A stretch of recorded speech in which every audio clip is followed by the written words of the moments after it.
Well, good evening and welcome to Tuesday night whiskey therapy session. It sure feels like that after watching even a couple of the other live streams and stuff tonight. I've got to ask myself what in the world is going on this Tuesday night. Must be something to do with Halloween here. I'm I'm guessing. So there's some crazy stuff going on tonight. Thanks everybody for the questions. I got quite a few questions through Patreon, and as I see a few more pop in here tonight, I'll try to highlight those and make sure to get to them. I got quite a few questions, which will be fun. I mean, again, this is just kind of going to be a laid back kind of fun night. Just maybe answer some questions and yeah, really just kind of have a fun good evening and not have really any super crazy agenda or anything like that. Basically, just to hang out for a little while on a Tuesday night and see all the good people and yeah, just have a really good time. So, but yeah, thanks everybody for joining tonight. Yeah, for me, man, two weeks in a row now, back to back Tuesday nights. It's been a little while after battling COVID there for a little while and finally getting the nose and the taste buds and everything back. It kind of feels a little bit better. So, but before I kind of get into everything and kind of get into some of the questions, let me say hi to a few people that were in here right away. Kitty, of course, good to see you, Kitty. TK, probably out in his combine on the in the fields or something, doing some work. So Randall, good to see you, buddy. Mr. Stephen Waite, good to see you, buddy. Appreciate that. What else we got here? Mr. Roy Hardhome. I know you were that last week too. No more cocktails, I guess. So, Randall, I saw your question. I'll save that for a little bit. Mr. David, good to see you, buddy. It's been a little while. Hopefully you're doing well. It's good to see you back. So, JG, the ball buster himself, good to see you, buddy. Mr. Justin Jenkins, good to see you, brother. The Bourbon Jerk, Tom, good to see you, buddy. Dustin Pichelle, good to see you, Dustin. Paulie P, or as we like to now refer to him as SVP or Scott Van Pelt. So cheers, brother. Appreciate you. I saw your message or your text and stuff before too. So Mr. Meyer, good to see you, bud. Jack, good to see you, bud.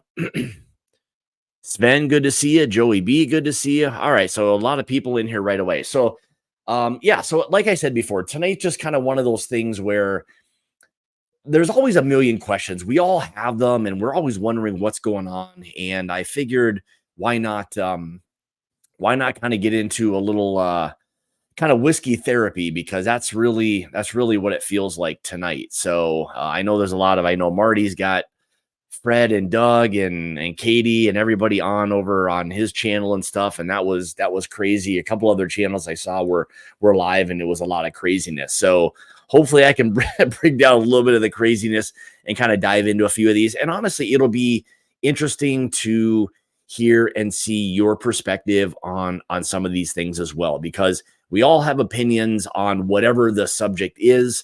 And again, whatever the opinion is, it's yours. So there's no changing that for the most part, but maybe making people understand a different perspective. So this was funny. So Devin in Patreon asked right away, says, why is Canadian whiskey always so awful? So again, I think just right off the bat, I would say, just like anything, you've probably not had good ones yet. I would say, give Found North a try. In my opinion, of the ones I've tasted, it's probably the best representation of Canadian whiskey, made by Americans, so that and kind of what, Nick and his team and everybody do, it's pretty darn impressive. So that in itself, I would say really, and again, that would apply to just about anything. So, you guys can share your perspective on Canadian whiskeys, but mine is, maybe it's just a matter of not trying a lot of the other ones. And then his other part of the question was kind of discussing yeast strains and why there's not as much of a focus on yeast. I think honestly, with yeast strains, as important as it is, and maybe the most important thing outside of or in addition to what the barrel does to and for the whiskey, yeast is as important, if not more important. I don't want to say more, but it's equally as important to impart a lot of those great flavors that we get in bourbon because of what it actually does to it. Now, why distilleries don't necessarily focus on it, I think a lot of times they use such long codes a lot of times for what these yeast strains are, that again, I think it might get a little bit confusing for people. So they limit a lot of stuff to mash bills. We focused obviously a lot on just mash bills in general. You know, as important as that is, again, there's lots of other factors that play into why, really good bourbons turn into what we interpret as good bourbons. But to kind of, I don't want to say answer the question, but to, I guess, kind of put a focus on yeast, I'm going to say, yeah, it's as important as having really, really good barrels. So, all right. So let me say hi to a few other people that were in here. So, all right. Saw Sven was in, Joey B, Mr. Perkins, good to see you. Mr. Blanchard, look like you guys had a good time at your party the other night. Wish we could have made it. So Randall, I think I already said hi to you. Johnny Top Dog, good to see you. There's the boss herself, Katie Turk. Good to see you, Katie.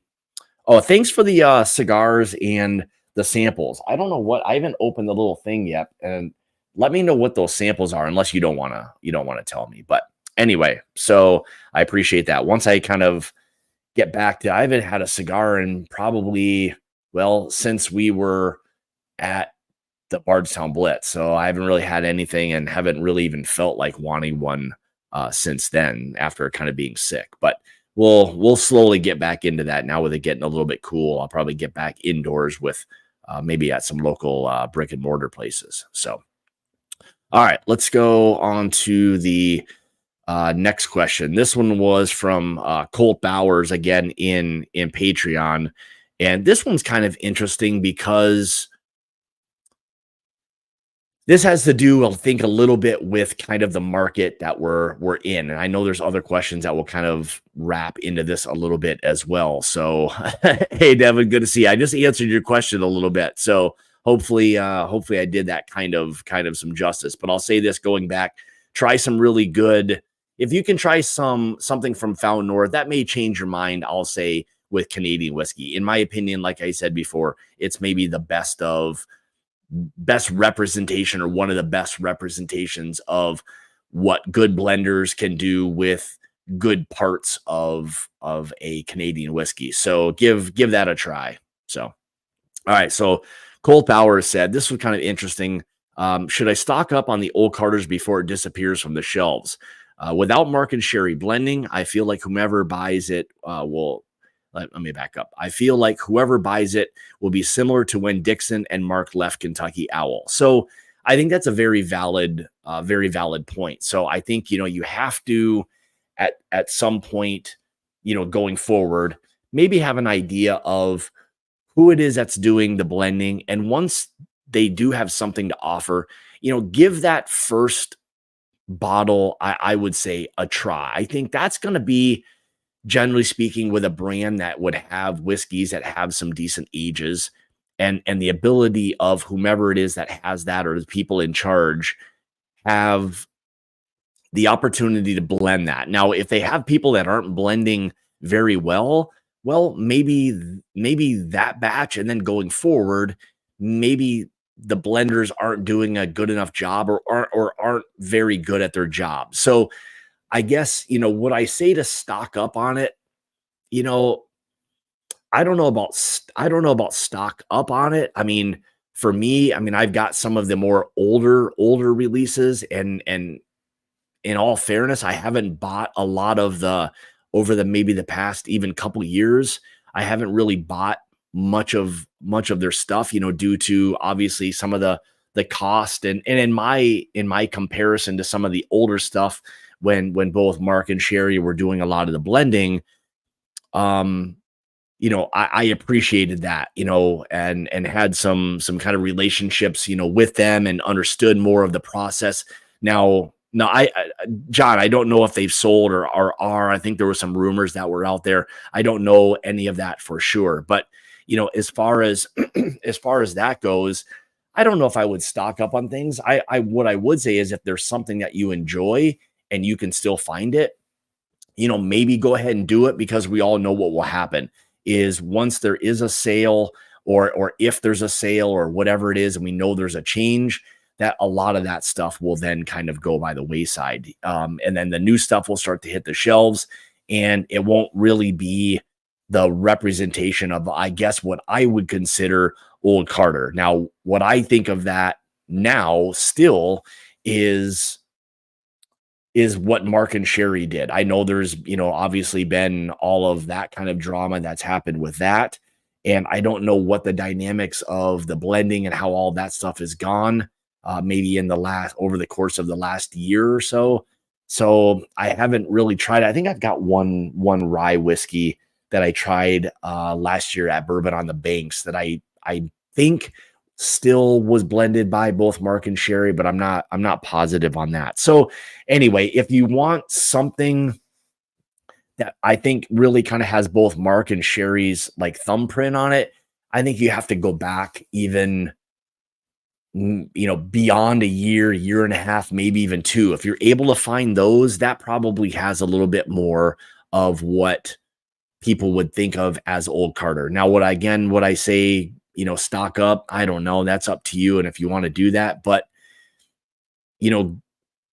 I guess like if they sell and all of that changes, let's say, then I guess what I would say is maybe try the first bottling, maybe the first 2, to see kind of how that's all being, structured, the blending, who's doing it, things along those lines. Give the brand an opportunity. I think it's going to be a much or completely different situation than like with Kentucky Owl. You don't have, now again, if maybe somebody like that came in and bought it and they just don't care about any of us as the consumer, and they're going to do their thing because they're a big, conglomerate or whatever it may be, then maybe I would probably step back. If it was someone maybe slightly smaller, I would maybe think a little bit more about that in a more positive way. But again, I think we'd have to let that kind of play out and just see how that goes. So I know that's kind of a long-winded, answer to, it's kind of your own decision, but that's kind of my thought on that. So let me go back one more before I read another from Patreon. So Randall was asking, I think the question on many bourbon lovers' minds is, when is the bourbon boom finally will finally bust? With millions of barrels of whiskey aging, will people continue to pay crazy prices with so many choices? So Randall, man, that's a good one. And to be honest, I've asked myself that, and to be honest, I would say until you start seeing things like, I don't know, some of like the big, like, Russells, big brands with really big releases that are what we interpret as, very difficult. Like, let's just say, and again, I'm just going to use this as an example, but like, what about something like a Russell's 15, something that everybody for the most part would like to have their hands on if they could get it? When you start to see those types of things, Four Roses limited edition, like any of these things that we all chase now, like let's say birthday bourbon. Again, I'm just using these as an example, but when you start to see these kinds of things eventually or slowly starting to sit on the shelves, maybe that will be a sign of people have completely had enough, and they're starting to move on. Well, what we all see now is none of that. It just does not seem to be where the boom is gonna, or the bubble is going to burst. It doesn't seem like it's that. Like, we keep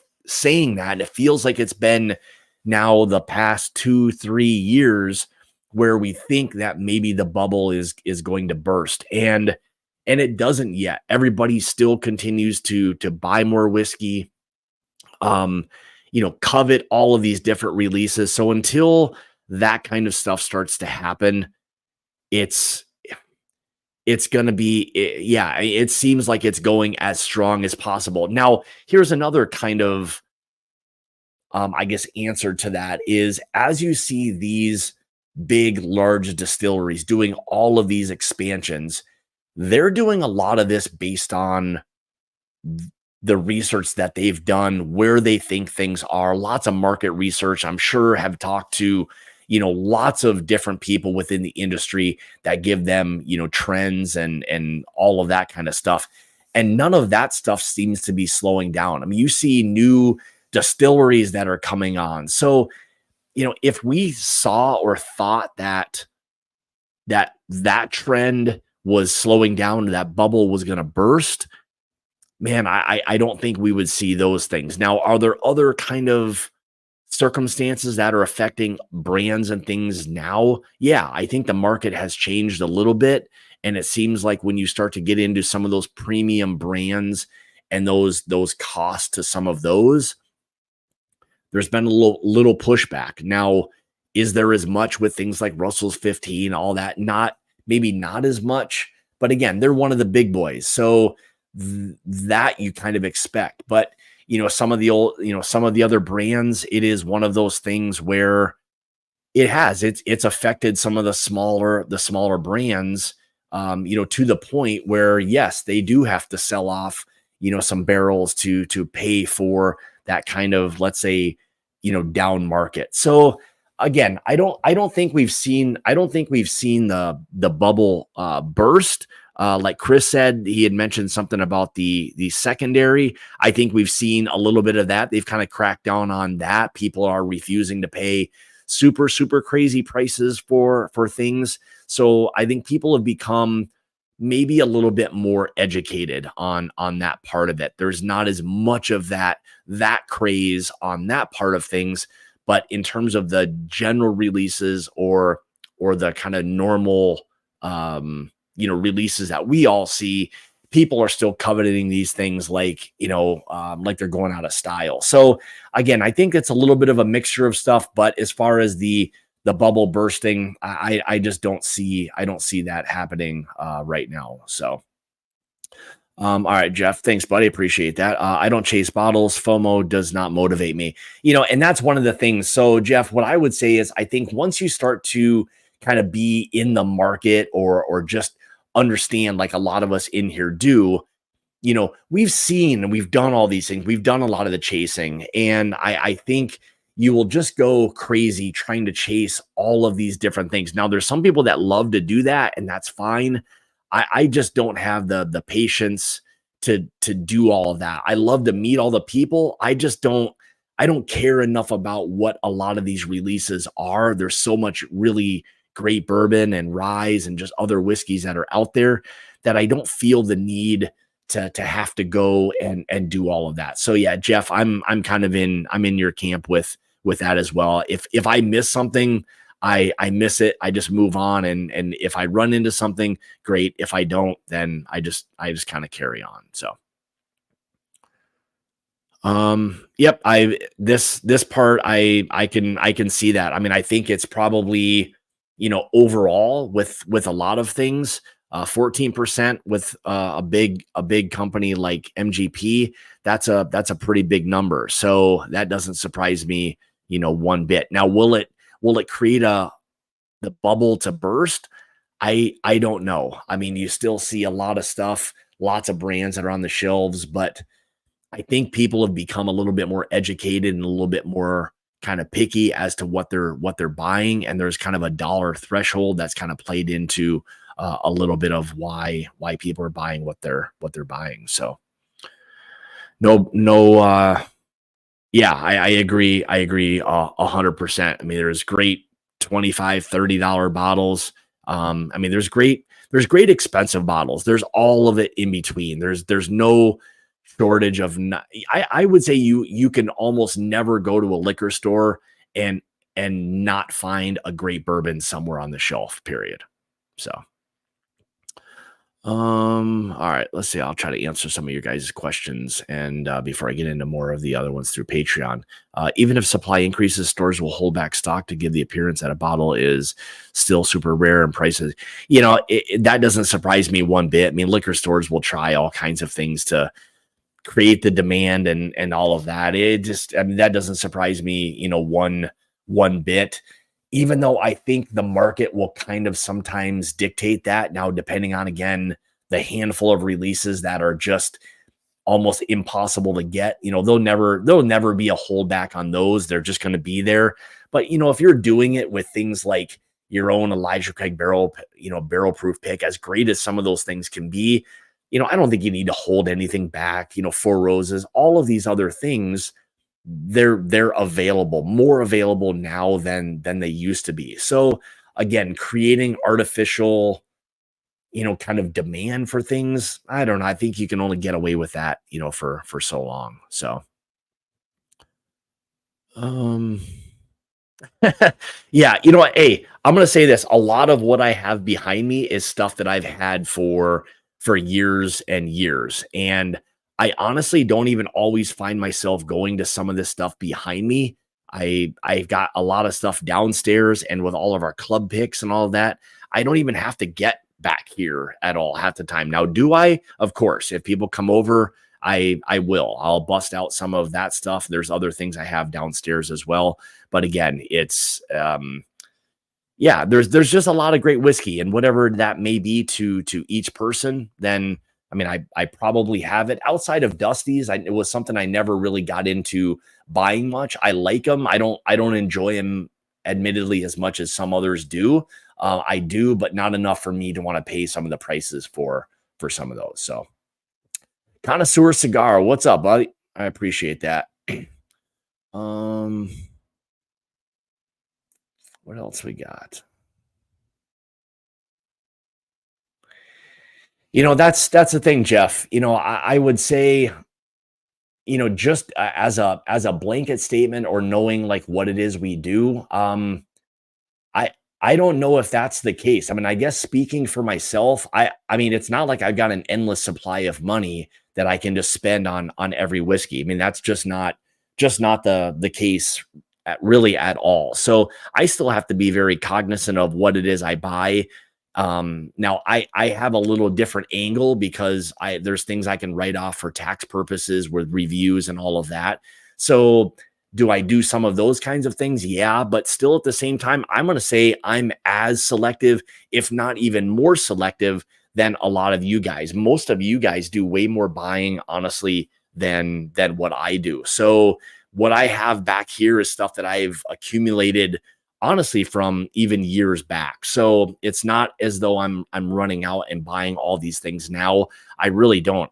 As I've gone along throughout the bourbon journey, I've really slowed down a lot with things and started to almost kind of consolidate stuff. I mean, there are things I just give away because I don't have room to keep a lot of the stuff that either I've had or gotten, barrel picks, all of that kind of stuff. So, you know, yeah. So I mean, there's kind of that side of it as well. So we don't all have just disposable income. I'll say me anyway, just to go out and buy anything that I want. I would love that, but I don't. So always Wild Turkey 101. And again, I mean, is it going to blow you away? No. Is it a good bourbon? Yeah. It's one of those things where you can use it for anything you want, sipping, cocktails, and anything in between. So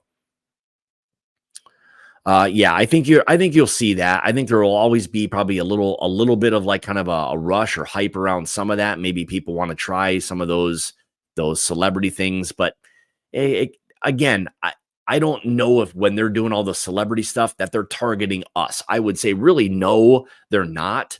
They're really targeting the other, let's say 95% of the market, and that's who they're kind of trying to appeal to with a lot of the celebrity stuff, in my opinion. So, um, it's one of those things where there are a lot of people, Steve. I'll say for a lot of people that are in our, Mash and Journey Whiskey Club, a lot of people appreciate what it is we do. Randy, the doer of stuff, as some of you guys will know him, sent me a text before, basically kind of asking me to talk a little bit about that as a whole. And I've heard a lot of people say that I really don't even buy a lot of the standard stuff, outside of mixers and maybe a few of those kind of things to have on hand. But a lot of people truly appreciate some of the more club picks that are going to be, I guess I'll say, as different as possible. Even though there are some groups that are out there doing other picks as well, which I think could maybe slow down a little bit in 2025. I'll get into that in a little bit. But as far as if it were me, I feel like I would want to be more attached to like club stuff than just regular release stuff. As much as that kind of seems to be the same, at least with the club stuff, you're getting things that are, I'll say, a little bit different. Now, I'll preface by saying, and again, I'm biased in this situation, but what Jason and I do with the club, as far as I'm concerned, is if not the best of trying to get as many different things as possible. Not only great whiskey and a volume of that, but trying to get different things. Now, just doing the same things over and over again is not really, I think, what he and I really enjoy. Getting some different things, at least on occasion, or trying to push the envelope with something different, or having the reputation to get in with a brand. Because think about this, and here's a good point. Just because you're a club or whatever it may be, and you do a pick with someone, that doesn't necessarily mean you're going to get the same allocated or types of barrels that everyone's getting. They may come from different areas. You may get older stock. You may get something that is, held for different groups or whatever it is. So, I'm not trying to come across as an ass or anything like that. I'm just saying that when you kind of put in the time, it changes some of the things on occasion as to what it is you ultimately get for your group. So as much as it may look like the same, it could be very different. So I guess kind of think about that, if you're in clubs or whatever it may be, the longer you're in one, or the longer the group that you're in is doing them, they may be getting different things. Like if you're doing something MGP related, I'm just going to make up something. Maybe you go in now as like a gangbuster group and you say, yeah, we want to do this pick. Now you're maybe getting 5-year MGP, where if you're a group who's done them before, they know who you are, you've been a little bit loyal. Maybe now you're getting 8, 9, 10, even older stuff. So as much as that may look the same, remember there can be differences from that standpoint. So,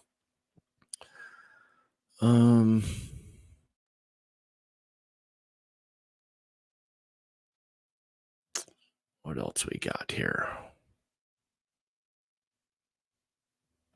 I think any married man for the most part has to deal with that a little bit. So, what else we got here? Backstreet, it's coming. It might be coming. So, what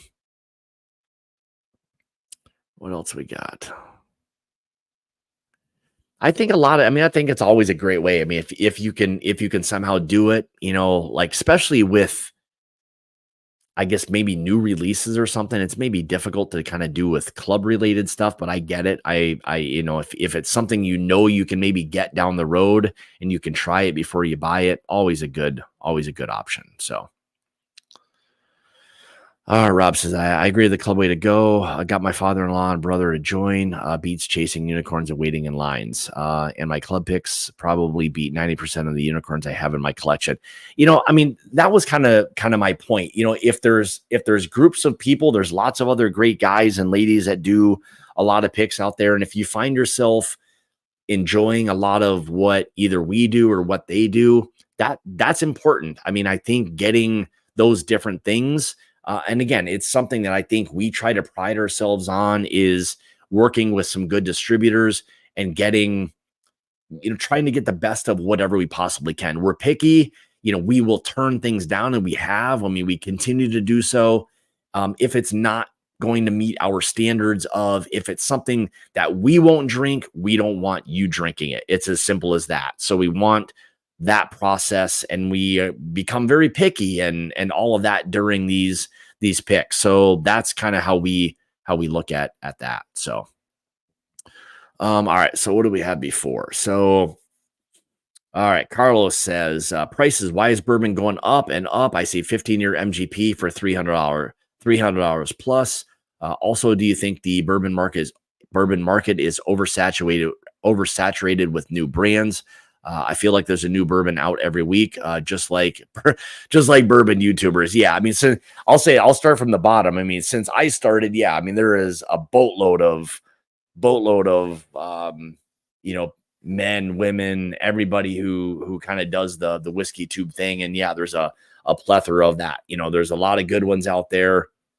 You can't watch them all, but yeah, to each their own with that. So yeah, I mean, I think when I started probably more in 2016, it was thin. There was not a lot of people doing that. And frankly, even when I started then, it was just me trying to figure things out along the way. I was by no means then or now an expert. I feel like I've come a long way and know a little bit more, at least about what it is I like and what I feel is good whiskey. But again, to each their own with that.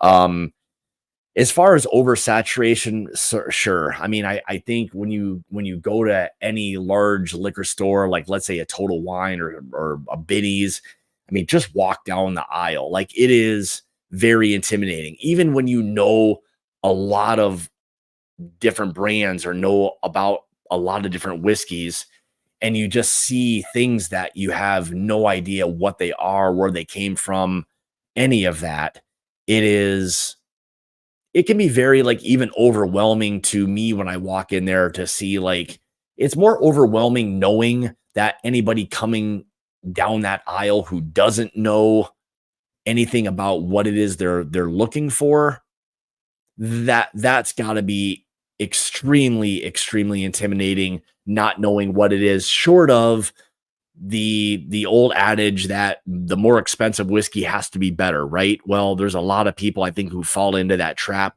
especially, for those like us that understand that is 100% not the truth. So that part can be difficult. Now, the other part of that question, $300 plus whiskeys. Now, here's what I will say.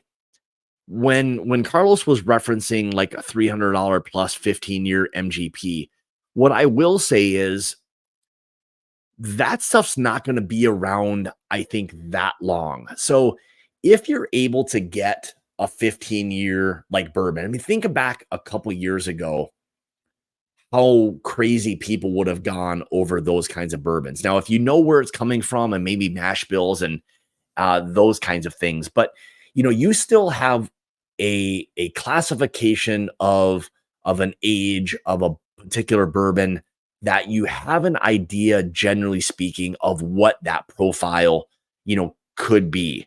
Now, there's not going to be a lot of that. So I guess in my mind, would I be willing to pay more of a premium for an older whiskey like that than some of these other maybe 6, 7, 8, maybe upwards of 10-year-old stuff?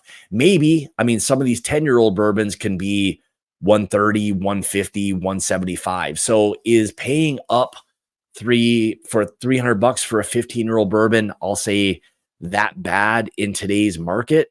I don't know. I'm going to say no. Like, I think you may ultimately find yourself getting more special type of whiskey now, but you're going to have to pay up for it a little bit, that you can maybe hold on. And when that stuff is gone, you can't just make more of that, as we all know. So I don't know. I mean, there's maybe mixed thoughts on that. I guess I'd love for you guys to let me know, do you feel like a 15-year-old bourbon in today's market, knowing, I guess, depending on where it's kind of coming from or who's doing it, do you feel like that feels special enough to you to want to pay $300? So that's my only thought is that generally speaking, if it's a great mash bill and knowing or having an idea of what that profile may be, man, I'll tell you what, a 15-year-old bourbon can be a really darn good whiskey and one that you don't get an opportunity that often to try that kind of profile like on a bourbon. Now, are there some that are out there? Sure. Are some going to be not very good? Sure. Will some be excellent? Yes. So there are those kind of risks that come with it. But again, that stuff's, in my opinion, not just going to be floating around for forever. So that's my thought on that. Even though things have probably slowed down a little bit right now, and there's people that are trying to get rid of that, the market will change. That those high age bourbons will go away, and it will come right back down a little bit on those kinds of things. So that's kind of my thought on that. Don't think that 15-year plus bourbon is just going to be floating around forever, because it's not. So all right, what do we got? I'll move on to, let's see, I'll answer another one of these. I'll kind of flip flop back and forth. Now, this was mine before it was yours, trust me. And it's not a schmedium. So why does it look schmedium? I don't think it doesn't feel too tight or anything, but um all right, Aaron, what do you got here? So there can be a huge pricing disparity on age source bourbons too. Absolutely. I mean, there can be with any of that. I mean, is it going to still probably come with a price? Sure. I mean, the bourbon sat in a barrel somewhere for 15 plus years. There has to be a price to that. There just has to be. So I agree with you 100%. I think what Jonathan and his team are doing, they are, when you're a great blender, that's the kind of stuff you can get. Now, I think with some of the stuff that they have has continued to age a little bit more, you're starting to feel and see, in my opinion, a little more richness and complexity starting to kind of shine. Those darker, deeper, richer type of flavor profiles are starting to come out a little bit more than maybe some of the ones in their earlier batches. That's my opinion. So um starting to see hyped up releases from years ago collecting dust on the discount rack. I think you're going to see like a lot of these kind of different things. Now, I guess depending on what some of those things are, people may want to try to, get some of those older ones that are there. Here's what I'll say. I mean, I think with the market the way it is now, where it's down a little bit, this has allowed for some of the whiskeys to continue to sit, age a little bit more, get up there in obviously the higher ages. And in my opinion, that's when these bourbons are really going to start to shine. So could this be a market to be able to get really good, maybe higher age bourbons? I don't know. In my opinion, I think it might be, because it's not always going to be like this. It's not always going to be a down market. There will be something that happens where people start to rush out and buy, more highly or higher, more expensive bottles, and then it'll be on again. It's just this cyclical thing of how this market is, and that's just my opinion. So here's one thing. I got something before, a question about trends, and this feels like to me kind of a simple one, but I think a trend going forward is going to be just going back to unfinished bourbons. Like, just give us some of these. I'm just going to, again, use an example. If you've got good 10, 12, 15-year-old bourbon, don't touch it. Don't finish it. Just give me it. Let me experience what those bourbons, rye, whatever they may be. Let me experience those at cask strength, and don't do anything. I'm hoping if there is any trend in 25 that we start to see more of that. Just maybe not as much finishing, just leaving some things alone. if you want to maybe double oak some things, I'm cool with that. I like what some of that stuff can be. But at the same time, I think going back to kind of tried and true, especially with what these aged bourbons can give us profile wise now, I hope that that feels, or I hope that becomes something that is more of a trend, is just leaving things alone and giving it to us at cast strength and go from there. That's my kind of hope for a trend in 2025. 100%. If the bourbon, rye, whatever it may be, is from a distillery that you enjoy and you're okay with paying that, then I think, and again, I'll say this: I don't think that $10 per year number exists anymore. I mean, honestly, if you really like look at the numbers and how things are, it's probably closer to 15, if not 20, somewhere between 15 and 20. $10 per year on a bourbon. You're not going to pay $100, generally speaking, for a 10-year-old bourbon anymore. You're just not. Can you find them? Sure. But on the average, I don't think you're going to find that many of those. And then going forward, I think when the higher you get up beyond 10 years, I think that starts to become a little bit more of a premium. So I think you start to go from that 15 to 20 and fluctuate somewhere kind of in between. So um Paul, I mean, this is kind of just the way like some things are. I think it's kind of, again, damned if you do, damned if you don't. Why some people pay the things they do and then refuse to pay for some of the things that they don't want or whatever. Again, the being subjective with that and how people spend their money. Again, I'm not going to argue with that, but it's interesting to hear people kind of explain why it is that they do some of the things that they do. So yeah, maybe some of these classic, just straight up bourbons will start to kind of make a little bit of a comeback. So all right, so it's hard to justify paying 150 plus for any bottle when you can buy something as good as, say, Rebecca's Last Rye. You know, so I would agree. I think the only issue with that is sometimes when you get an outlier kind of like that, it kind of ruins the number. It becomes something that kind of skews the number, I'll say, because you're not going to, generally speaking, find that like great of a whiskey for that kind of a price. So that can be an outlier or kind of skew that number. However you want to justify things, that's fine.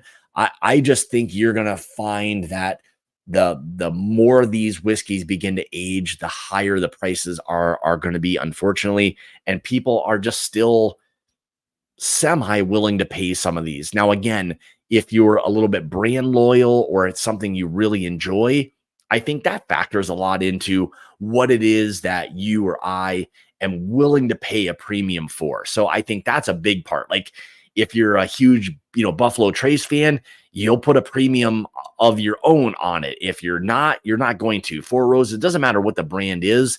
It's one of those things. We are, by nature, things that we love, we will overpay for those kinds of things. It doesn't matter what it is. Obviously, we're talking, bourbon, rye, whatever whiskey may be, but that's the way it is. Now, here's like a good example. Well, I shouldn't say like a great example, but when you start to talk about value and proofs, and we got some, I don't want to say like pushback, but there was some people saying, I don't want to pay that kind of price for 100 proof bourbon. Well, I get that, but the argument is you can have still very, very good, rich, full-bodied 100 proof bourbons.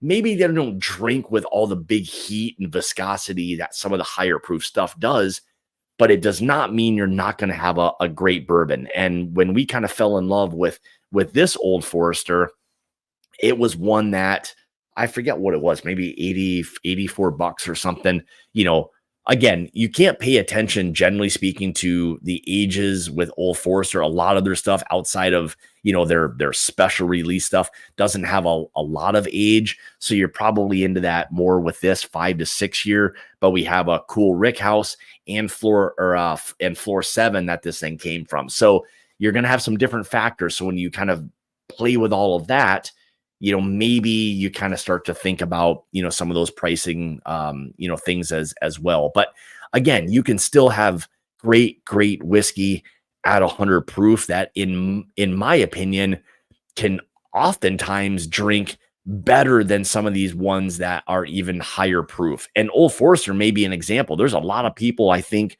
that enjoy the 100 proof more than they do the cask strength. Now, again, to each their own, that's fine. Whatever it is you enjoy, that's cool. But, for a really good whiskey, again, one that's more off profile. Now, people in Mash and Journey Whiskey Club have the benefit of us kind of giving tasting notes, talking a little bit more about it. I get it. If you just walk into a store and you see that on the shelves, would you pay $85? I don't know.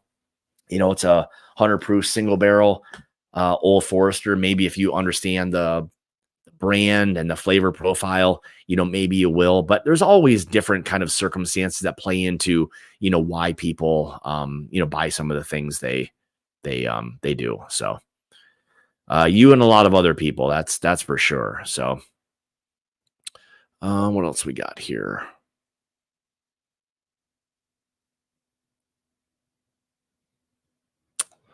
I'm just looking through. Love, this is a good one too. Love the Bardstown transparency. Most prices of their bottles, their higher end stuff, just sits on the shelf here in VA. And again, I think they kind of have hit I think did a really really nice job with kind of like their Discovery series. Like with the Disco 11, 12, all those. I mean, I think it was 4. I'd have to look and see 4 or 5. I forget one of the maroon labels. It was 4 or 5. I think one of the first ones that had all of the high age Kentucky stuff in it. But some of my favorite stuff that they do are oftentimes the Disco series. Now they have lots of finishes. Again, bigger prices with some of these finishes. So again, I think a lot of us, and I've seen more people starting to talk more or be more excited about just bourbons that have nothing done to them. Just give us a little bit of age, and we're starting to finally see what a lot of those profiles are in great bourbons that we never could get before because they were so expensive or so very limited. So I think, like I said before, now is our opportunity to maybe get some of those things. Whether you're willing to pay the price for that, well, that's for each of us to determine. So, I wish Disco 12 saddle. Yeah, you and a lot of other people. But again, I think that's a nice representation of, if we're talking again, the trend, people are recognizing that. People are wanting those older whiskeys to just sip on. I mean, bourbon does oftentimes get, dare I say, better, but richer, more complex, more barrel time. I mean, as long as it hasn't become overly, tannic or something, the barrel is doing, and good old Mother Nature are doing its thing. And that's showing up in those flavor profiles. So that's why I was saying, if somehow you can find a deal or a good price on some of these older whiskeys, I'm going to say anything 10 years and above, I think you start to get into a different category of bourbons. And whatever it is that you and I are willing to pay for that, then it is what it is. So there's a lot of people who are kind of in that camp as well. So yeah, I don't know. I don't know if I have the patience to do anything with my own brand. That would probably stress me out even more than I need to be. That's for sure. So Fridays at Fred's. Who are those guys? No, I'm just kidding. What's up, Marty? Thanks, brother. Thanks, bud. Yes, I love the Bardstown Bourbon Company. The Disco 12 is wicked good, but the price, but I don't know if I don't really know if I have a problem with that. I guess my question to you would be for what that is, Jeff, what would you want to pay for that? Now, we all want to pay less, but if you think about this market now, I don't know what the expectation to pay for those different bourbons and blends and everything that they do. I don't know what the expectation would be for that bourbon. So I'd be interested to hear everyone's perspective on, does anyone, I guess, think that let's say the Disco 12 is either overpriced, right on, underpriced? I'd love to hear you. So throw something in the comments. I'd love to hear your thoughts on if those three: underpriced, right on, overpriced. Let me know. Um Legends.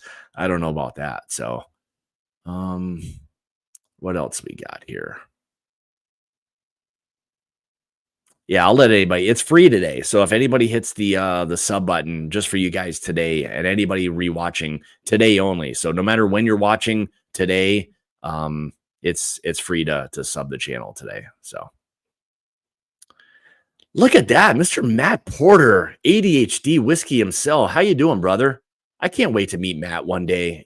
Good dude. Can't wait to meet him and give him a big old friggin' bear hug or something like that. I don't know. It just kind of came to mind. So look out if I see you and you get a big old ass hug. It could be me. So hopefully you're doing well, buddy. Hopefully all the surgery and all that stuff's going and gone well for you. I hope that for you. What else we got here? I like all the Old Forester products. I just preferred extra flavor profile in the 1920 and 16. Yeah, I mean, no. Hey, at the end of the day, to each their own. To each their own. If there's something that you enjoy about it, then that's cool too. I mean, I'm not here to tell you what to buy, what not to buy. None of that stuff. We all have our own perspective on things. But the one thing I'll say I do appreciate about, like, I guess everyone's perspective is just hearing what some of those perspectives can be and why. I mean, it's just an interesting debate. I mean, everyone's got their own opinion, and it's cool to kind of hear those things. So man, it's been 52 minutes. I've not even had one sip. Cheers, everybody. Thanks, guys and ladies, for tuning in tonight and just kind of being part of this little open forum and chat and just kind of being here. So cheers. This is a little of the Old Forester 100. So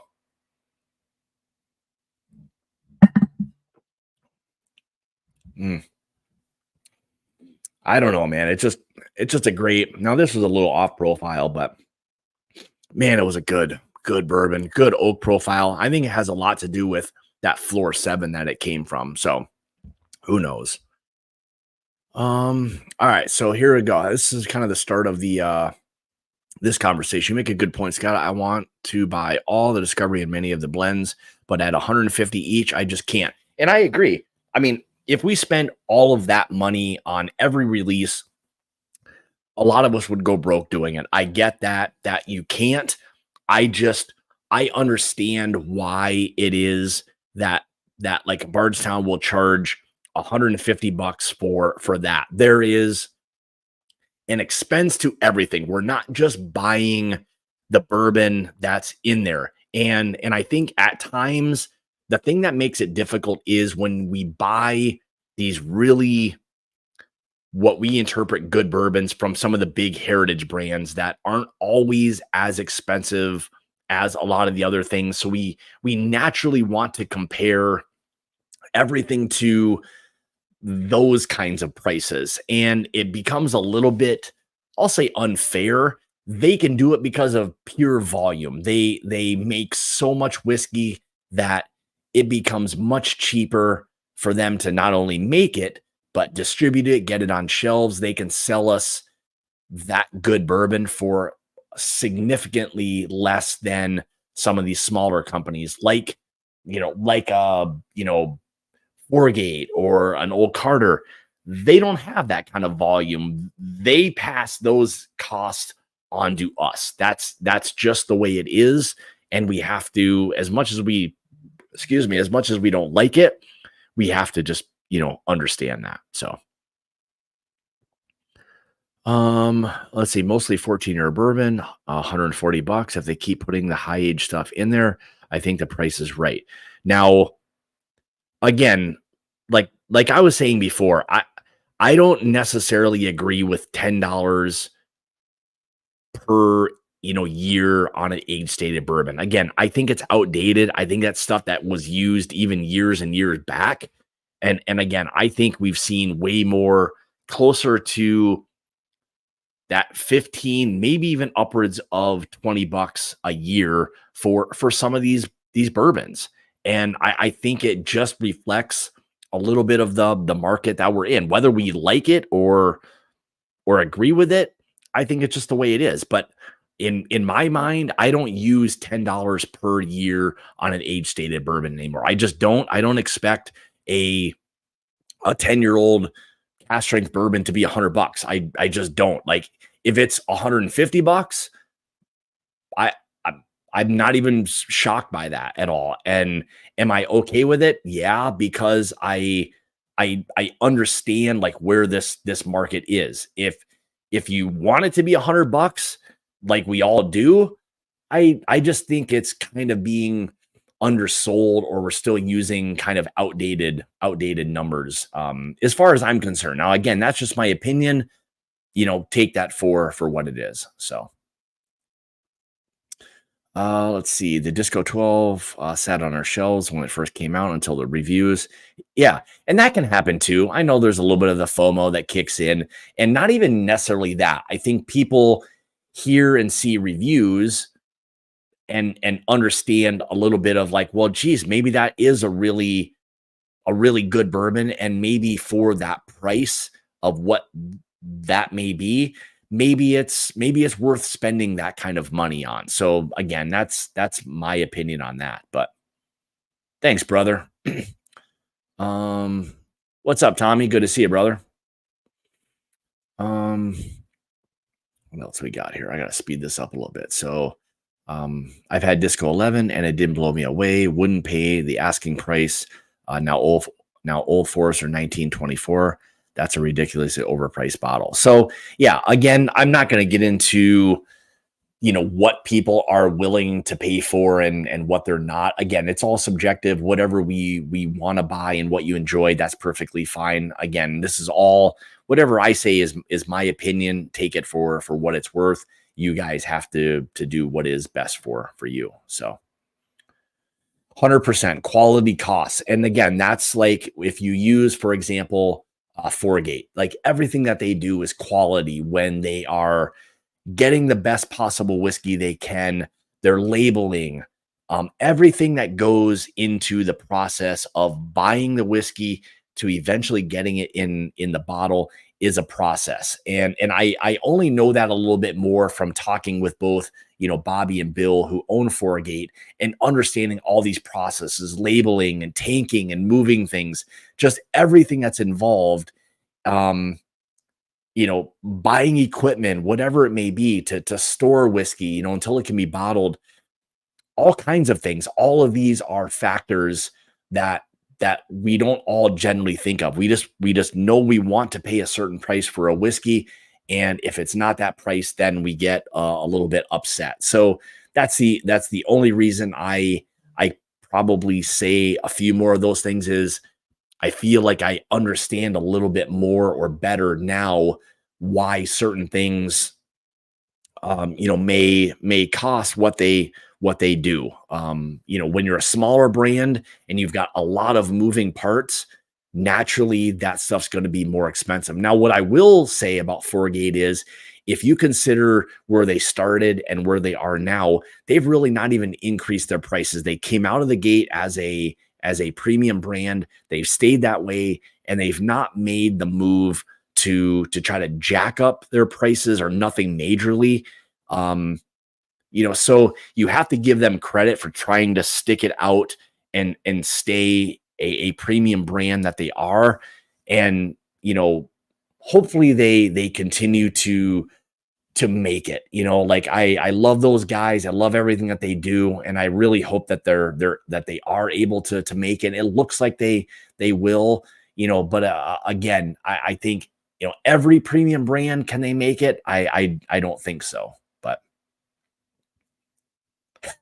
yeah, yeah, we're not supposed to be. Can we be? Absolutely. So I know it's easy to do that. So hey, Stace, how you doing? Good to see you.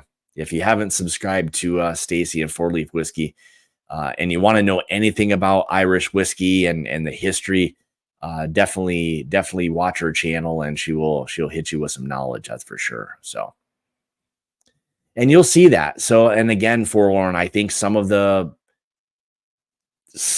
releases that have certain things within the blends that maybe we aren't crazy about will be enough of a turnoff to shift people away from that particular batch.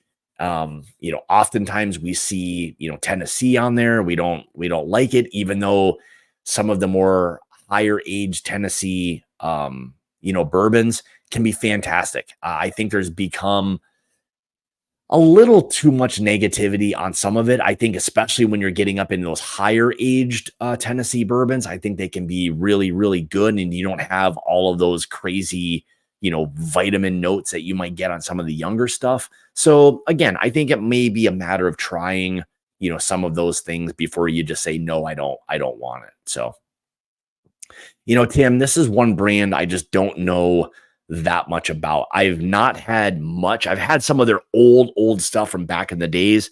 Nothing new. I wouldn't even know that it was that brand or those releases if it was dropped right in front of me. So unfortunately, it's a brand that I don't know that much about. So all right, let me speed this up a little bit. I just bought 2 BCB single barrels, rye picks, for the price of 1 disco, that single bar.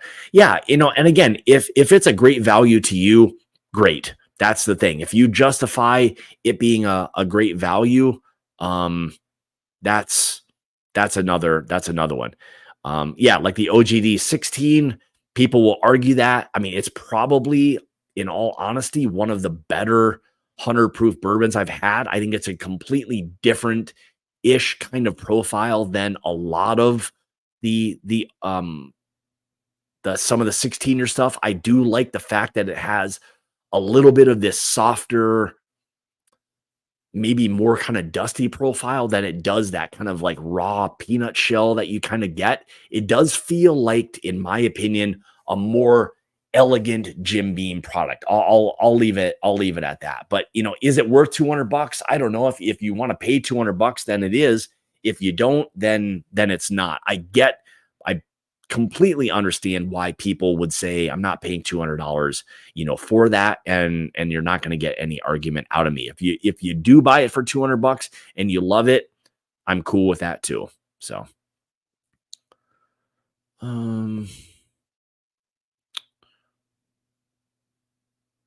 it probably can a little bit. I mean, I'm sure there's some influence. I mean, I think I'd be naive to saying that a lot of us who kind of do what we do, whether we agree with the particular release or not. Yeah, I mean, sure. I mean, how can you not have some influence on somebody along the way, whatever that may be? It is what it is. So, I think I've come along far enough now to know or feel like what a lot of people overall may like really enjoy. And in terms of value, is it close to or kind of on point? I kind of have a good feel for that, but again, there are a lot of people who don't want to pay $100 for a bottle. There's a lot of people that don't want to be 50 or 500, whatever it may be. There's all these different categories. So, I mean, I think a lot of them fall, let's say, anywhere from that $50 to $200 range, give or take. But that's kind of the market we're all, usually kind of talking about or are in. So, all right, let's see. What do we got? Yeah, and there you go. There could be a premium price on that. If it is a short barrel, it's over 15 years. You also have to be a little bit careful with that. Could there be too much wood influence? So depending on some of those things, it could be the opposite. It could be completely rich, not tannic, just a beautiful whiskey. So there's lots of factors when it comes to what you're getting with some of these aged whiskeys as well. But it is one of those things where I think now that we have the opportunity to get some of these and some of the, I don't want to say necessarily reviews, but some of the things trickle out. Like Sealbox released that 10-year bourbon not long ago, which was, I believe, a product of Heaven Hill that was actually done for somebody else. So the mash bill was different, but it essentially was an Elijah Craig barrel proof, different mash bill, but still produced by Heaven Hill. So did you have an Elijah Craig barrel proof? Kind of. You had a different whiskey is what you had. You didn't have Elijah Craig barrel proof. The obviously the mash bill was different, which they had to do if they were contract distilling. So there you go. There's something a little bit different. You don't have an Elijah Craig barrel proof. You've got something different. It's no different than if Wild Turkey distills something and had a different, mash bill. It's not what you're going to get with Rare Breed or 101. You're going to have a different bourbon. So you can't necessarily look at it, like that. So, but that seal box, same thing with the 15-year-old. That was Wild Turkey, bourbon, and their excuse me, their mash bill that was distilled by Buffalo Trace. So you've got, again, all these different factors. Where are you necessarily going to get that bourbon again? So is it different and unique? Yeah, it is. It's not something you're going to get that's different. You had like that Sealbox 15. I think they released it for, I thought it was great. I mean, I absolutely loved it when I got to try it when we were at the Bardstown Blitz. I absolutely loved it. But again, at $300 to a lot of people aren't going to pay that. But you also look at like a Russell's 15 and there's people that pay $500 for it or whatever it may be. I think it's closer to that $300 for, MSRP. But again, there you go. You've got something that's different and unique that you're probably not going to get that much of. So understanding what it is you're also getting can be a big factor as well. So River was 10 cents. Yeah, I wish. So, all right, Gary, what do you got here? I got to speed things up. I'm so far behind. What is this thing from? 7:57, and it is, my God, I'm behind by like 13 minutes for you guys. All right, I'll speed it up a little bit. Sorry if I missed stuff. So, all right, Gary says, I finally bought the Blantons at $90, most in the area. Just regular Bland's $220. And I'm a bit disappointed after all the hype. And I mean, let's just call it's your first Bland's. At least now you paid $100 for it, move on. You understand whatever, 93, what is regular one? 93, 94 proof. I think 93 proof, I believe. But anyway, so yeah, I mean, I wouldn't say there's anything overly special about Blanton's other than the bottle is like super cool and it's decent bourbon, but it's not bad. It just, is it worth all the hype? Probably not. So, all right, what do we got here? Definitely help a brother out. Get him to 500. Heck, get him to 1,000. Thousands always that kind of magic number. So get Big Vic to 500. Get him to 3. Jeez, yeah. Figure out numbers and stuff here. Get him to 1,000. How about that? We'll shoot for 1,000. Can we get Big Vic to 1,000 before the end of the year? How awesome would that be? Let's go. Get all your accounts fired up and sub away. So.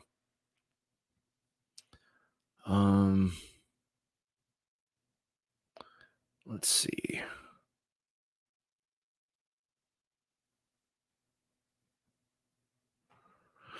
Oh, interesting. All right, yeah, and that's fine. I mean, there are brands that people enjoy, and there are some that some people don't. So I completely get it. So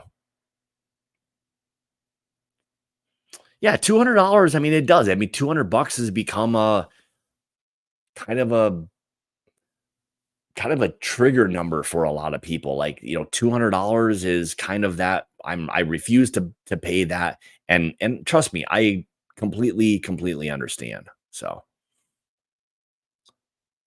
what else we have here? I'm trying to speed this back up. If I miss your question, I apologize.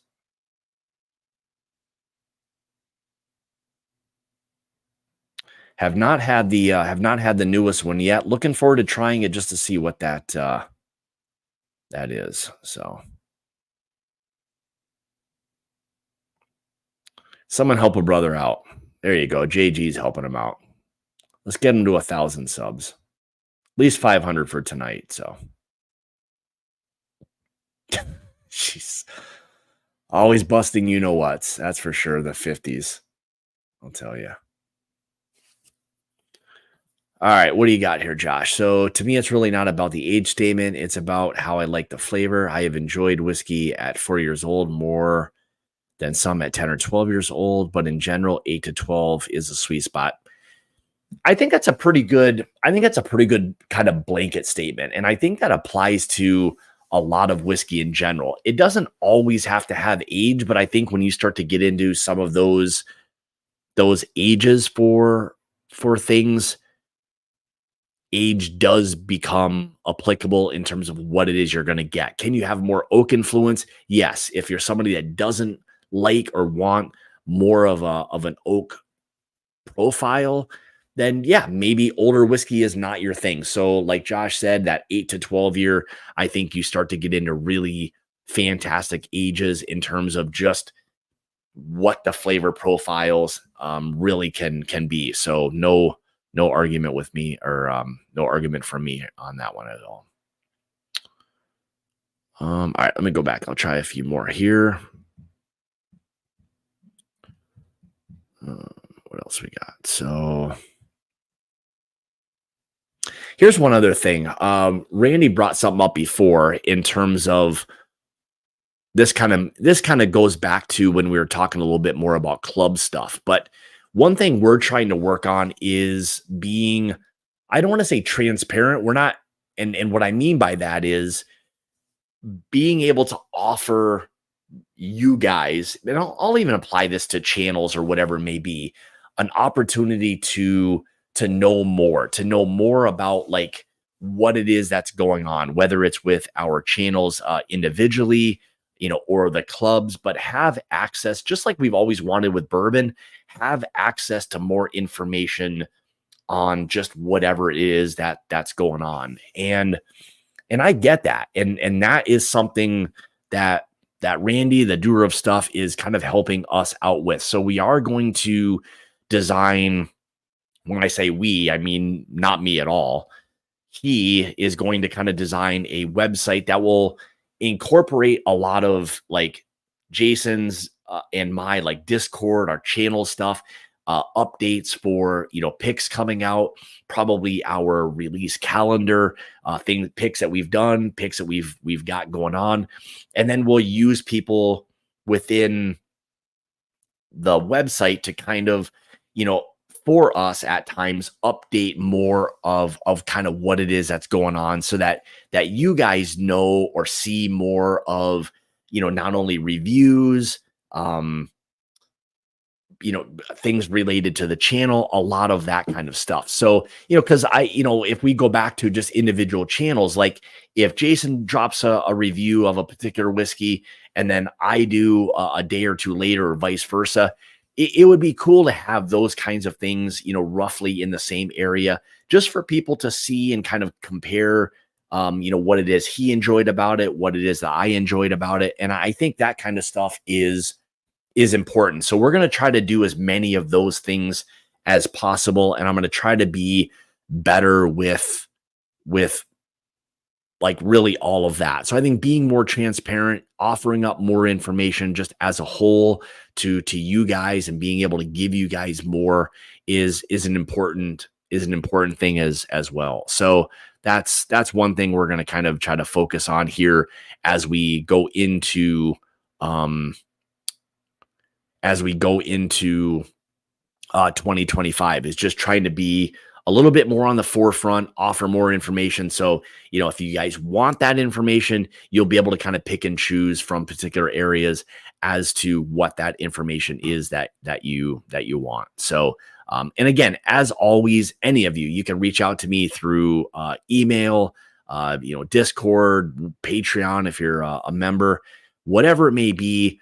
All of that stuff is important. So we want to hear from you guys, from really anything and everything. If you got a suggestion that works and we can incorporate it in so that it helps you guys more, we're all for it. So um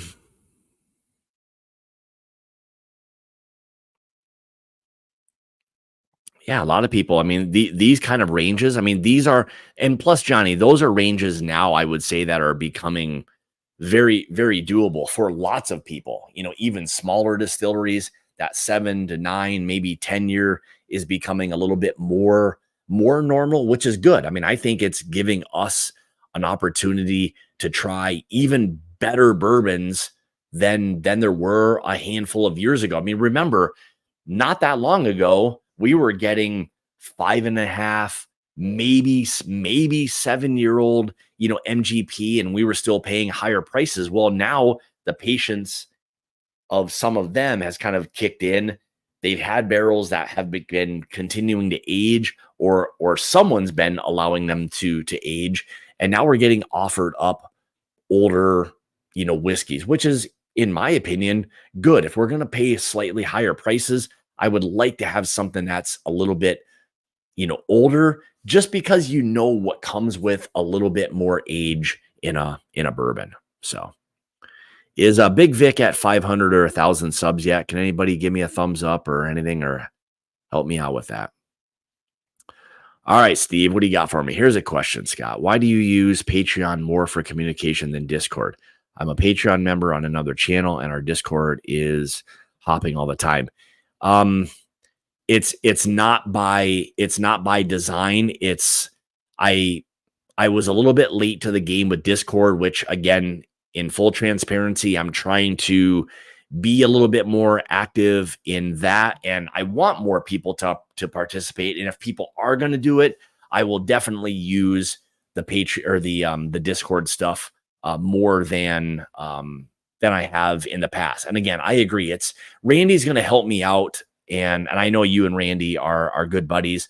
But we had a long conversation the other day about trying to clean all this stuff up, get things that are kind of applicable. So you should start to see, and I'll say, as we start to maybe move into the new year or whatever it may be, whenever we get all this stuff going, I can use that stuff more. So it was really, for me, a lack of just understanding what it all was. When I look at Discord on my end, it looks like so much stuff that half the time I have no idea like what some of it even is. So that was really my only, I guess I'll say, excuse for that. I need to do a better job of being in the Discord portion a little bit more. So, and I'll start to do a better job of that. And I know Randy, again, was going to kind of clean some of that stuff up. We just were able to make him a mod for, or whatever you call it. He's able to get in there and kind of do some things with the Discord. So hopefully he'll get that stuff straightened out for me. So, man, I'll tell you, as you'll see, I can use all the help I can get when it comes to the technology stuff. I'm maybe you can talk to Randy if you want to do something, or even if and we can chat about this as well. But if you want to be somebody who helps with the just updating some things or adding some things, anything of value, I'm all for it. And I appreciate any of that. Really, I say help, but anybody who's willing to be vested, in this community and assist with me or us being able to get you guys that information, then I'm all for it. And I'm appreciative of that. So, um,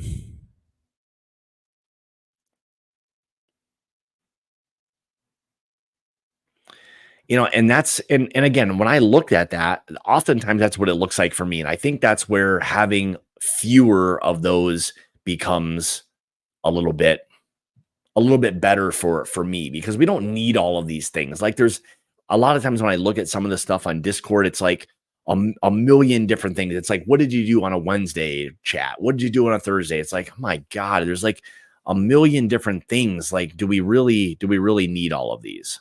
So anyway, that's what I'm trying to figure out. So all right, what else did we have here? Let me answer a few more, and then we will wrap up this this whiskey therapy session for Tuesday evening. So I don't think I even told you guys I was $100 an hour, so we're already over $100. So you guys owe me. Just kidding. All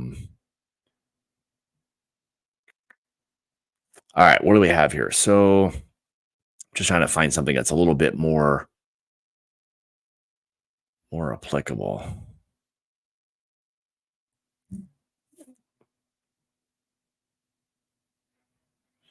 Yeah, a lot of it was just having to do with, I know Paul had asked, Paul P had asked, do you see there being a slowdown in club picks?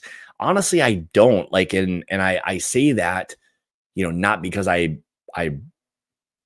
help, kind of run a bigger one, I'll say, with Jason, but I think more people feel more attached to not only the community, but maybe the people that they're invested in a little bit want to do a little bit more. Now, with that being said, we fully understand that not everybody can buy everything. Now, that goes back to why I also feel it's important for us to do what we do and get different things, more options for people. So that can be a tricky thing too, because oftentimes more options just comes more whiskey, more money to spend. And again, we're not asking you to necessarily buy every single one. We just want there to be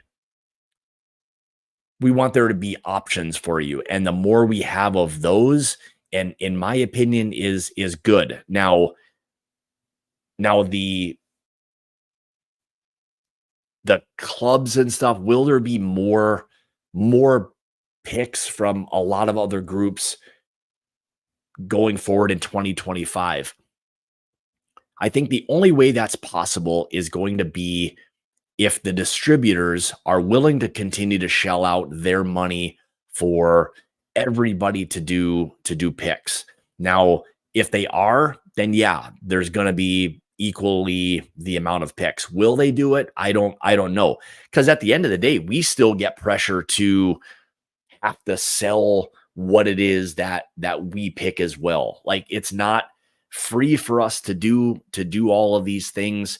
We're still spending travel money and doing all of that. That even goes back to, like, making money on these picks. Trust me, we are not getting rich or wealthy or anything by any means by doing these picks. Like, if there's anything that's made, it's very, very little. And honestly, most or all of that money goes right back into travel expenses, whether it's car, plane, hotels, like our events that we do. Like, all of this money that is made from that somehow gets worked back into things anyway. So I don't want you guys to think we're making gazillions of dollars off of you, because in all full transparency, we are not. So I just want you to understand that. So again, that's why for us, we want to be able to work with all of the distributors. We want to be able to sell the bottles.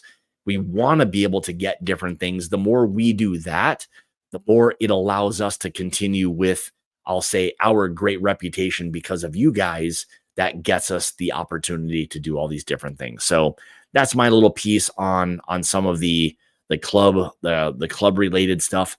I feel like it's going in the opposite direction. I feel people are wanting to do more of those than sit in lines and do all these other things that they used to do.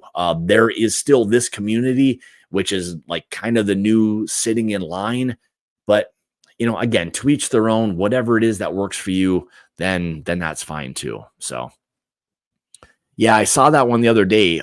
Girth Brooks sent me a photo. It was the first time I saw that one.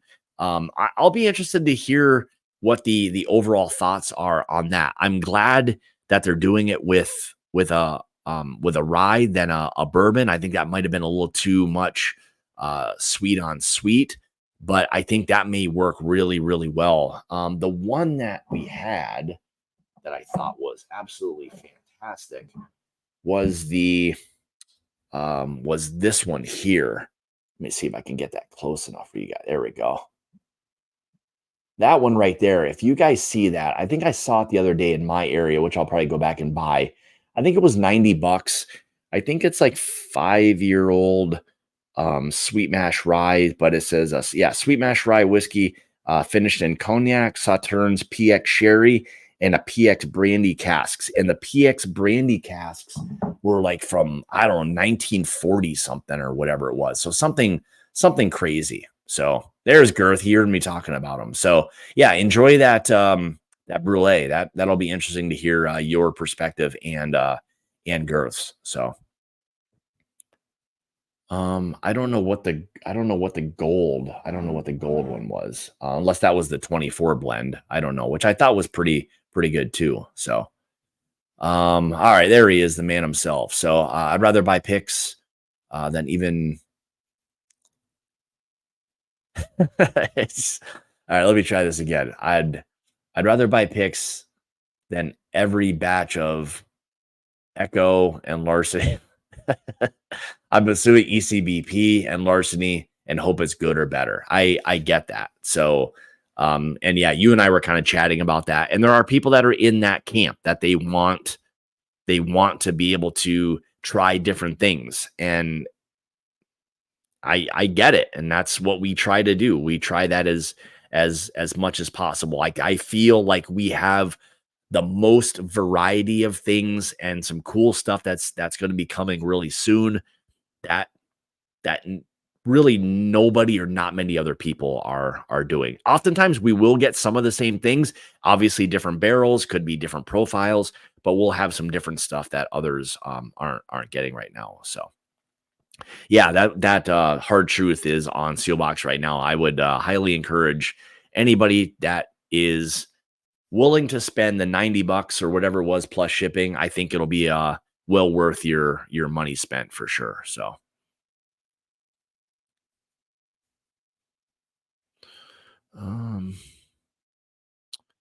any new interesting picks lined up for the beginning of 25? Joined late, so apologies if this was already asked. No, so well, we are going to be doing so November 15th. We'll be heading up with a few guys to Driftless Glen to do our bourbon and rye. So we'll be having more donuts. So those will be,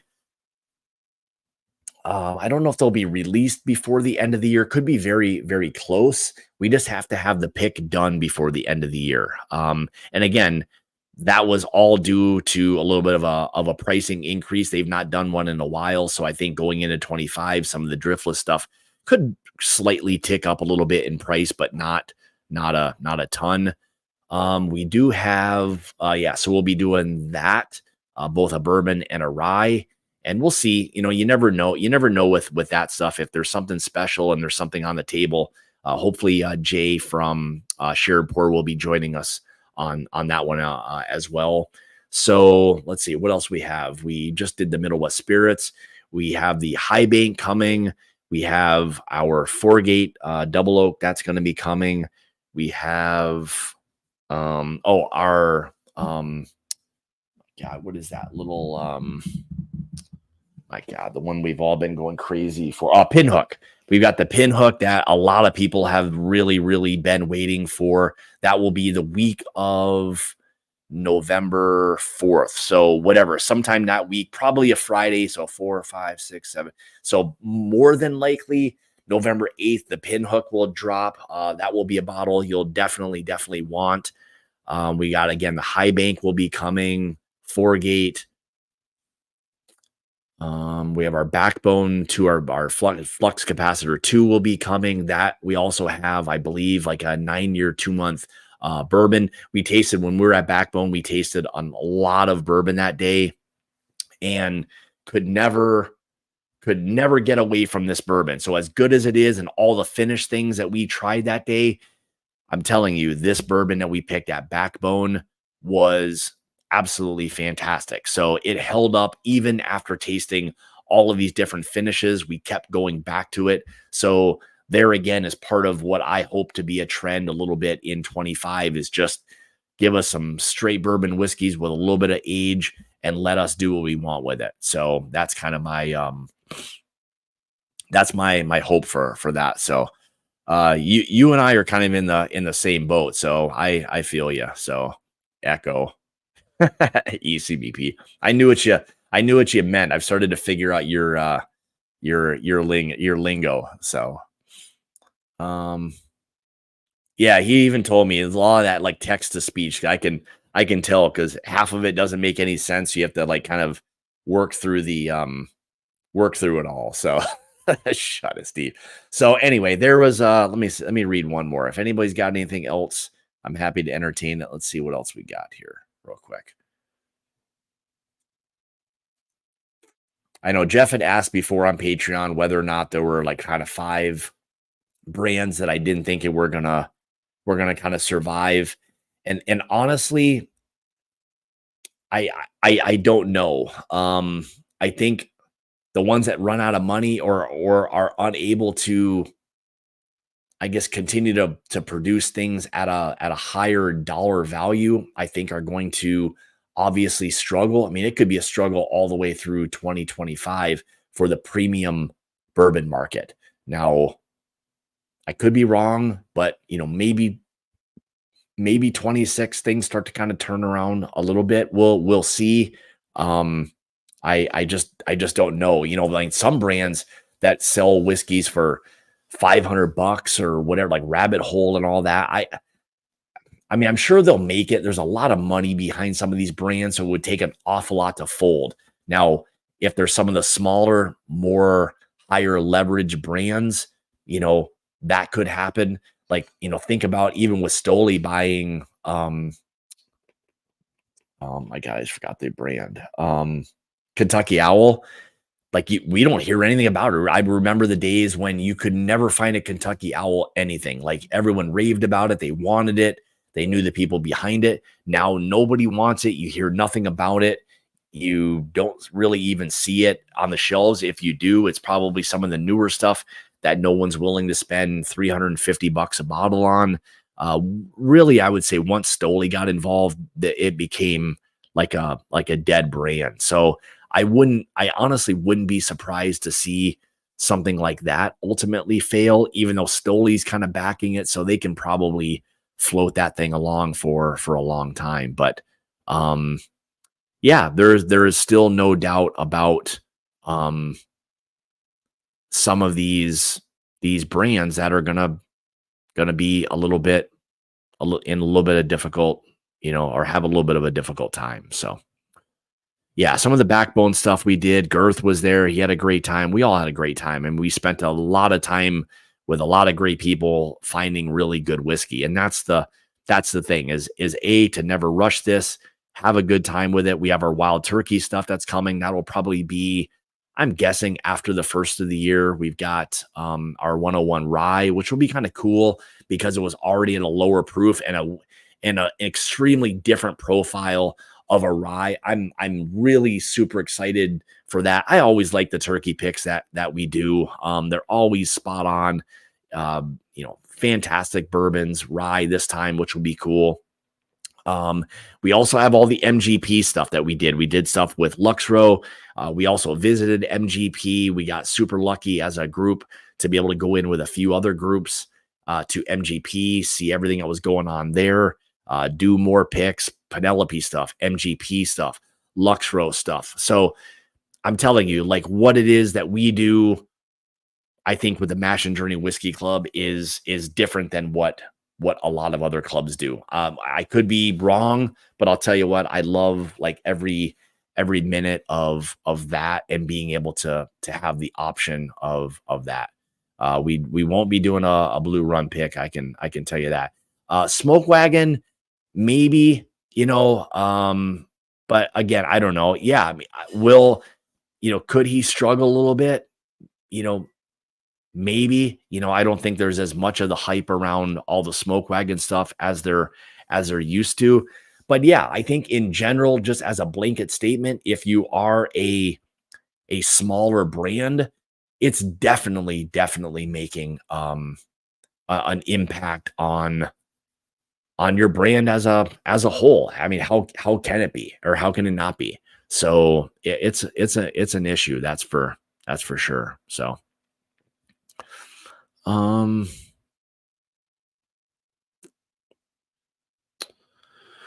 what else we got? Yeah. So anyway, I think that was it.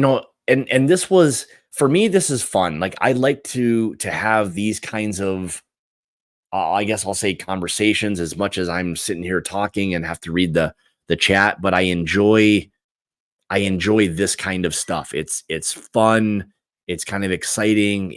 We all kind of get to bounce things off of each other, and I enjoy doing, these kinds of lives. Is that yeah, it just kind of sharing different information that is kind of applicable to, you know, a lot of things I do, a lot of things you guys do, whether it's watching the channel, watching, or being a part of the Mash and Journey Whiskey Club, a lot of that kind of stuff. So, that's why for me it's important to kind of get on and do these, and for us to do kind of some of the Patreon only lives. We try to do those as we get closer to, releases, to kind of share our thoughts on those bottles.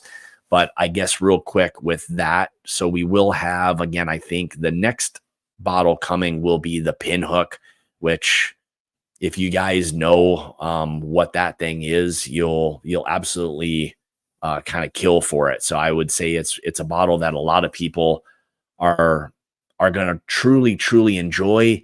For those that miss out on it, it'll be one of those ones that I think, unfortunately, they'll have to listen to all the people who do get them talk highly about it. So if you somehow can get it, get it. We'll have 4-gate. We know that's a premium price. If you're a 4-gate fan and you like the Kelvin 60, you're going to enjoy the single barrel that we did, maybe more or as much. Again, then we'll have the high bank. Again, the 4-gate high bank will be through Sealbox at different times. Backbones will be coming. What else am I missing? I think that's kind of it over the next maybe month and a half, something along those lines. But yeah, it's a lot. It's always a lot of stuff. We're trying to kind of separate these things as much as we possibly can to not just inundate you with all of this stuff at one time. So, be patient with us on that. So, guys and gals, thank you guys so much for kind of being a part of this tonight. I had a lot of fun. Hopefully you guys felt it. It was a lot of fun and kind of informative, and just kind of had a good time. I enjoy doing some of these things rather than just getting on and babbling about nothing. At least it feels like we kind of semi-accomplished a little something. But like I said, as always, reach out to me. I'm kind of an open book. I'm accessible. You can get a hold of me, mybourbonjourney01@gmail.com. You can reach out to me on Patreon, on Discord. If you guys aren't on Discord, or if anybody wants to share, I don't know if you can or not. I don't even know if this is possible. Either Steve or Randy, if you're able to share the Discord link, I don't know if I can. I probably can, but it'd probably take me an hour to finish it, or find it. If you can find the Discord link to share, and again, I don't even know if it's possible, just drop it in here real quick and see if, and that'll give you guys an opportunity. There are ones that are just for patrons. There's kind of open chat ones, but if you want to communicate through Discord, you guys can do that. You can do that as well too. So trying to be better with the Discord stuff as well. And if that becomes more of an area for communication and chatting, trust me, I'm all for it. So, yeah, I guess someone let me know if that's even possible. I don't know if I can. I don't even know if I can share that thing or not. Let me see. Yeah, I don't know. All right. Well, hopefully, I'm assuming she doesn't watch any of the Whiskey Tube stuff, or Randall wouldn't have said that. So I'm assuming he knows that the wife won't be watching watching the replay of this. So that's a smart man right there. So I think Ben's drunk. So Jesus, little known fact, I'll tell you, the tripod, this guy.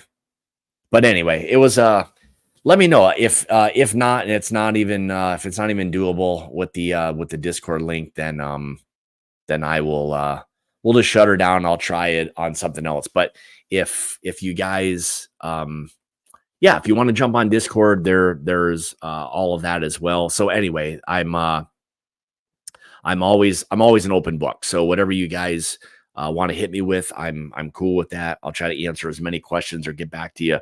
If I miss something, I apologize. It's not by or not on purpose. It's purely by mistake. So yeah, other than that, that is basically it for another Tuesday night whiskey therapy session, which is kind of a new one. I feel like after all this, that there's a lot of us, including myself, that may need a little more whiskey therapy. So let me just see if there's anything else real quick.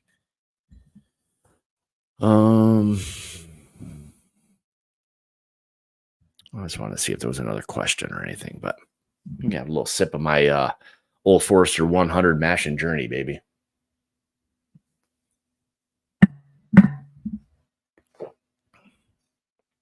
All right, cool. I appreciate that. That'll help anyway. So I can probably do it even afterwards too, but I need to finish, or I need to figure out that stuff a little bit more. But anyway, guys, ladies, thank you guys so much for tuning in to another My Bourbon Journey Tuesday night. Greatly appreciate all of that.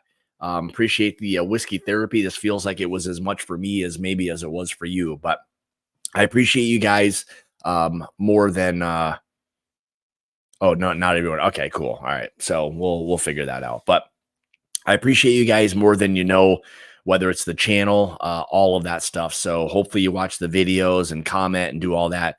I appreciate every single one of you for all of that. So without further ado, or with that being said, I should say, have a great rest of your Tuesday evening. I don't know if I'm going to be on next Tuesday night or not. We'll see if I'm able to get back into town soon enough for that. But again, like I said, I appreciate everybody and everything it is that you guys do for me and us and the channel and the whiskey club and all of that. So with that being said, thanks guys. And we will see you when we see you. And as I say, it is about the journey and not the destination. Have a great Tuesday evening, and we will see you guys later. Have a great one. Cheers.